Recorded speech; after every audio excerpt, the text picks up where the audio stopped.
Assalamualaikum warahmatullahi wabarakatuh. Perkenalkan, nama saya Rizka Al-Fatihana dari kelas Al-Quran dan Hadis Gender. Pada kesempatan kali ini, marilah kita panjatkan puji syukur kehadirat Allah Subhanahu wa Ta'ala yang telah memberikan kita kenikmatan iman, Islam, dan ihsan. Dan tak lupa, marilah kita panjatkan sholawat kepada Nabi Muhammad SAW. Pada kesempatan kali ini, saya akan menjelaskan tentang peran wanita pada zaman Rasulullah, yaitu Khadijah binti Khuwailid. Khadijah adalah istri dari Rasulullah SAW dan merupakan wanita pertama yang memeluk Islam. Khadijah memiliki nama lengkap Khadijah binti Khuwailid bin Asad bin Abdul Uzza bin Busha. Abdul Uzza ini merupakan kakek dari Khadijah yang bersaudaraan dengan Abdul Manaf, leluhur dari Nabi Muhammad SAW. Jadi masih saudara seperti itu. Kemudian Khuwailid ini, ayah dari Khadijah, juga merupakan pemimpin perang Fijar pada masa itu. Jadi diketahui bersama bahwa Khuwailid ini memang sosok yang pemberani. Masa kecilnya memang belum diketahui secara rinci, namun pada setiap musim panas, Khadijah akan pergi ke rumah peristirahatan Yaman yang dikelola oleh keluarganya sendiri. Di sana Yaman dianggap tempat yang memiliki curah hujan yang cukup dan hutan hijau yang lebat. Tapi meskipun Yaman merupakan tempat yang sangat nyaman, Yaman juga merupakan tempat yang mengingatkan Khadijah akan peristiwa perang Gajah. Karena pada masa itu memang ada perang gajah ya. Jadi Khadijah juga menyaksikan perang gajah karena ayahnya juga ikut perang di dalamnya. Seumur hidupnya Khadijah itu memiliki banyak gelar dan keutamaan yang disematkan oleh masyarakat Arab pada masa itu. Keutamaan yang paling utama tentunya adalah menjadi istri Rasulullah SAW dan menjadi orang pertama kali yang masuk Islam. Khadijah memiliki gelar seperti At-Tahirah, perempuan suci, Sayyidah Nisa Quraisy, Ummul Mukminin, dan Ratu Quraisy atau Ratu Mekah. Itu adalah gelar-gelar disematkan oleh masyarakat Arab.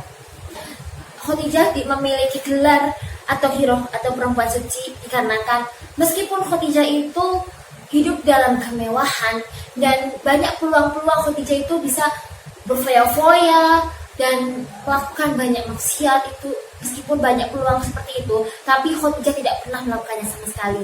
Khadijah tidak pernah berpesta, membuang-buang waktunya untuk hal yang sia-sia, dan Khadijah juga membatasi diri pada laki-laki. Bahkan perdagangannya itu dipercayakan kepada Maisarah, hamba sahaya yang dimiliki oleh Khadijah. Dan itu ketika mengarahkan, Khadijah itu mengarahkannya melalui loteng. Namun ketika ada kesulitan, Khadijah pasti akan mengarahkannya di ruang tamu yang pastinya di dalamnya ada kerabat-kerabat dari Khadijah. Jadi tidak pernah sendiri atau berdua untuk mendiskusikan sesuatu seperti itu. Jadi pasti ada mahram yang menemaninya untuk Khadijah. Jadi Khadijah itu bisa menjaga dirinya sendiri. Kemudian gelar Sayyidah Nisa Quraisy itu didapatkan karena Khadijah merupakan orang yang memiliki sifat paling sempurna. Sifat yang paling sempurna maksudnya bagaimana? Sifat yang terlihat oleh mata manusia itu juga sifat aslinya dalam hati. Jadi hati dan tampilan itu selalu sama, tidak ada kemunafikan di dalamnya. Itulah mengapa Khadijah diberi gelar Sayyidah Nisa Quraisy. Kemudian gelar Ratu Mekah atau Ratu Quraisy itu didapatkan karena Khadijah orang yang sangat dermawan dan tutur katanya sangat lembut. Beliau selalu membantu orang-orang yang kesulitan dan selalu menghapus air mata anak-anak yatim piatu. Ada gelar Ummul Mukminin pasti didapatkan karena Khadijah adalah perempuan yang pertama masuk Islam dan sangat yakin bahkan mendukung Nabi Muhammad SAW. Keutamaan dari Khadijah ini juga tercantum pada hadis riwayat Bukhari nomor 3178 yang Rasulullah itu bersabda, yaqulu khairu nisa'ah Maryamu ba'nahu Imrana wa khairu nisa'ah Khadijah. Jadi Rasulullah itu bersabda bahwa wanita yang paling baik pada masa itu adalah Maryam bin Imran dan Khadijah. Karena keutamaan yang dimiliki oleh Khadijah, Allah Subhanahu wa Ta'ala memberikan hadiah di surga berupa rumah dari mutiara yang sangat indah, yang tentunya di sana akan hidup dengan bahagia, tentram, dan tidak ada beban. Itu tercantum pada hadis riwayat Bukhari nomor 3533. Adapun tentang pernikahan Khadijah pernah menikah 3 kali, yaitu dengan Abu Halah, Atik, dan Rasulullah. Pernikahan yang pertama adalah Abu Halah dengan nama lengkap Abu Halah itu Hindun bin Nabash bin Surarah dari Bani Tamim. Keluarga dari Abu Halah adalah keluarga yang sangat terkemuka pada masa itu. Kemudian dari pernikahan pertama ini memiliki 2 orang laki-laki anak laki-laki yang bernama Hindun dan Halah. Setelah meninggal oleh Abu Halah, Khadijah memilih menikah lagi dengan Atik bin Abid bin Abdullah dari Bani Maksum. Dari pernikahan keduanya ini memiliki anak yang bernama Hindun. Ini anak perempuan ya. Kemudian pernikahan ini yang kedua ini tidak berjalan dengan lancar karena perangai dari Atik ini memang sangat keterlaluan. Sebenarnya Khadijah ini sudah berusaha untuk mempertahankan, namun akhirnya Khadijah memutuskan untuk pergi meninggalkan Atik. Dan selama tidak memiliki suami, Khadijah tetap sabar dan gigih menghadapi kehidupan. Dan beliau juga tetap menjalani perdagangannya, bahkan memiliki kafilah perdagangan yang sangat besar termasuknya. Sampai suatu ketika Khadijah ini mengirim utusan untuk mengatakan kepada Rasulullah bahwa Khadijah ini ingin bekerja sama dengan Rasulullah, dan Rasulullah ini menyetujuinya. Rasulullah akhirnya berangkat untuk menjual dagangan yang dititipkan oleh Khadijah ke Syam. Dan Rasulullah ini berjualannya itu dengan sangat jujur dan laku sangat banyak. Nah, ini membuat Khadijah kagum. Karena perangai dari Rasulullah ini sangat mulia dan baik, gitu ya, sangat-sangat baik.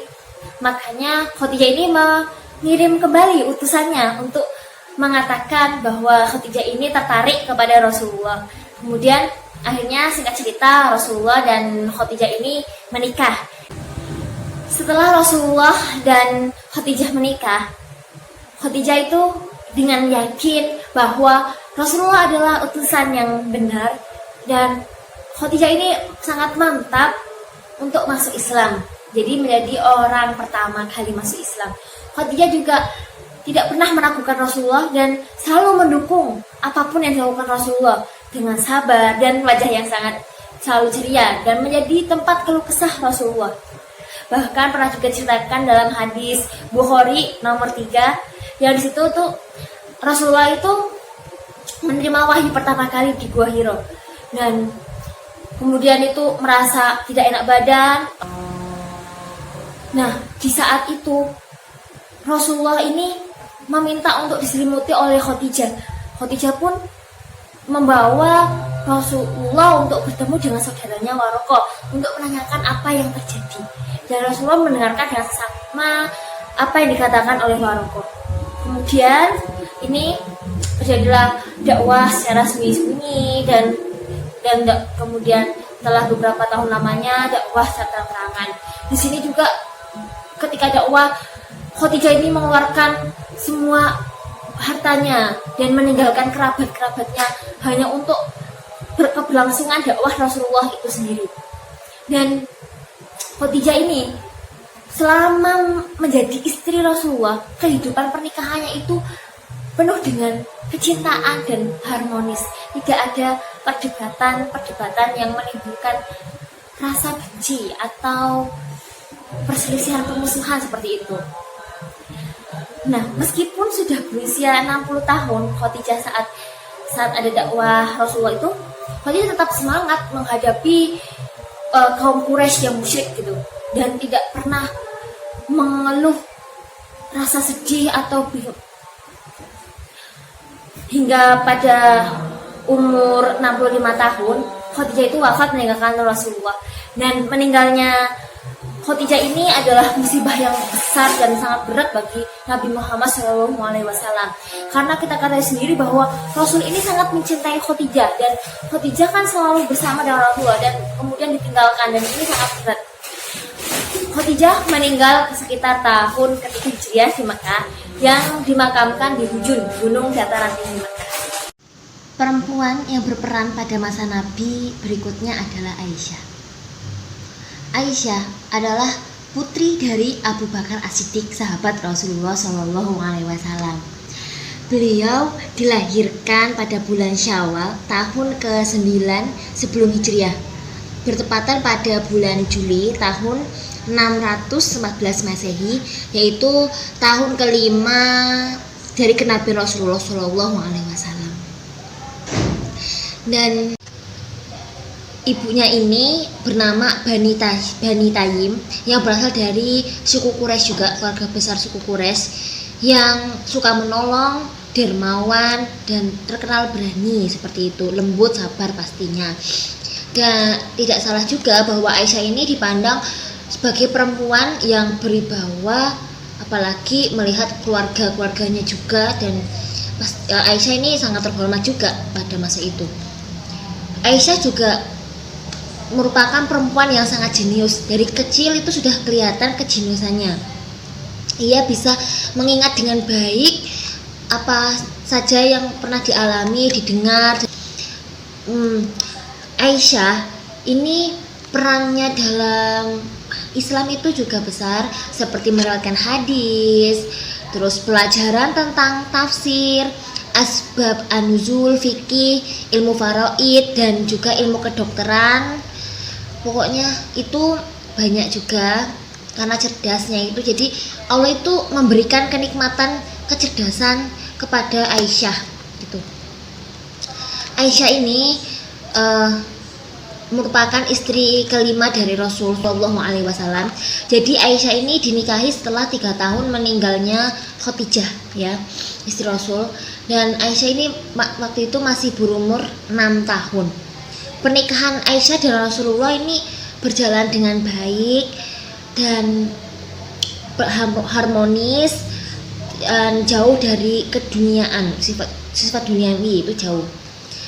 Nah, ketika Aisyah ini berumur 18 tahun, Rasulullah itu kemudian wafat, meninggalkan Aisyah. Perlu diketahui juga ada juga peran wanita lain selain Aisyah dan Khadijah, yaitu cucu Rasulullah SAW yang bernama Zainab.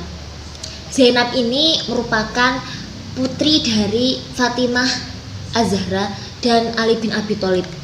Ya, masa kecilnya Zainab ini unik. Ketika Zainab ini masih dalam kandungan ibunya, yaitu Fatimah Az-Zahra, Fatimah ini selalu merasa gelisah dan tidak gembira. Dan ini tidak berlangsung dalam waktu 1 hari 2 hari, tapi berlangsung sangat lama seperti itu. Dan ketika Zainab ini sedang merangkak, masih usia kecil, ya, masih kecil, mungkin sekitaran 5 tahun atau sebelum 5 tahun itu tuh ini Zainab itu sudah mengerti sebuah ramalan.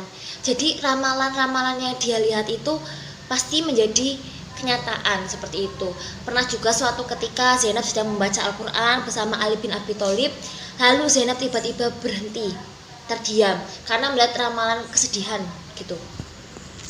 Dan ini terbukti kebenarannya, yaitu waktu itu Zainab melihat tentang awan mendung yang itu kakeknya itu meninggal dunia gitu, ya, wafat. Nah, suatu ketika sekitar umur 5 tahunan lebih itu kakeknya itu benar-benar meninggal, yaitu Rasulullah SAW itu meninggal seperti itu. Nah, ini menunjukkan bahwa Zainab ini diberi karunia oleh Allah sebuah petunjuk dari apa yang dia lihat selama ini.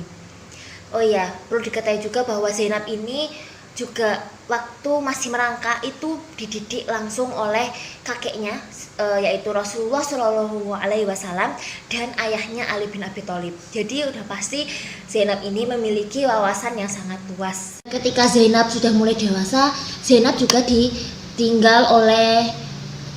meninggal wafat oleh Fatimah selaku ibunya itu. Dan Zainab ini tumbuh dengan menjadi perempuan yang dewasa, berani, sabar, gigih. Sekian bawahi. Dari sini kita dapat belajar tentang keimanan. Apa itu keimanan? Yaitu iman dengan sungguh-sungguh, yakin dengan sepenuh hati. Itu adalah iman. Seperti yang dicontohkan oleh Khadijah. Dan dari sini juga kita akan belajar tentang akhlak mulia. Bagaimana kita berperilaku kepada sesama manusia dan bagaimana kita memperbaiki diri kita, dan kita juga dianjurkan untuk dermawan, menolong pada sesama, bertutur kata dengan lemah lembut. Dan ketika sudah menikah juga kita dianjurkan untuk setia, menghormati pasangan dan selalu mendukung pasangannya dalam kebaikan seperti itu, sehingga dalam pernikahan akan mewujudkan pernikahan yang sakinah, mawaddah dan warohmah. Sekian dari saya. Apabila ada perbuatan maupun perkataan yang tidak mengenakan hati, saya mohon maaf yang sebesar-besarnya. Dan saya juga mengucapkan terima kasih kepada Bapak Nurdin Zuhdi selaku dosen Al-Quran Hadis Gender yang telah memberikan saya kesempatan untuk menjelaskan tentang peran perempuan pada masa Nabi Muhammad SAW, yaitu Aisyah, Khadijah, dan Zainab, cucu Rasulullah SAW. Saya juga mengucapkan terima kasih kepada teman-teman yang sudah menyimak dengan baik video saya dari awal sampai akhir. Wabillahi taufik wal hidayah. Wassalamualaikum warahmatullahi wabarakatuh.